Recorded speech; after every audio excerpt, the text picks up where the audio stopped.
વિદ્યાર્થી મિત્રો, કેમ છો? મજામાં? ચલો આજે આપણે શીખીશું કે આપણા શરીરના કોષો છે સતત કાર્ય કરતા હોય છે. આ કોષો જ્યારે સતત કાર્ય કરે છે ત્યારે તેમાંથી ઉપયોગી અને બિનઉપયોગી બંને પદાર્થો ઉત્પન્ન થાય છે. ઉપયોગી પદાર્થો તો સીધા રુધિર સાથે ભળી જાય છે, પણ આ જે નકામા પદાર્થો છે એનું શું? તો એના માટે આપણા શરીરની અંદર એક તંત્ર આવેલું છે, ઉત્સર્જન તંત્ર. જ્યારે આ નકામો કચરો છે જેની અંદર મુખ્યત્વે નાઇટ્રોજન હોય છે અને નાઇટ્રોજનમાં યુરિયા, આ જે કચરો છે એ આપણા શરીરની અંદર આવેલું છે મૂત્રપિંડ, જેને આપણે સાદી ભાષામાં કહીએ છીએ કિડની. તો એ કિડનીની અંદર આવે છે અને ત્યાંથી તે મૂત્રવાહિની મારફતે મૂત્રાશયમાં ઠલવાય છે. આ મૂત્રાશય જે છે એની અંદર તેનો સંગ્રહ થશે, ત્યારબાદ મૂત્રમાર્ગ અને મૂત્રછિદ્ર દ્વારા આપણે તેનો શરીરમાંથી ત્યાગ કરીએ છીએ.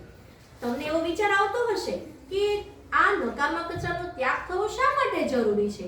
તો આ જે નકામો કચરો છે એકદમ ઝેરી હોય છે, જે જો આપણા શરીરની અંદર લાંબો સમય સુધી રહે તો આપણને ખૂબ જ નુકસાન થાય છે, અનેક પ્રકારના બીમારીઓ થાય છે, રોગ થાય છે. એટલા માટે આવા જે ઉત્સર્ગ દ્રવ્યો છે એનો આપણા શરીરમાંથી નિકાલ થવો ખૂબ જ જરૂરી છે અને એના માટે આપણે ઉત્સર્જન તંત્ર આપણા શરીરની અંદર આવેલું છે.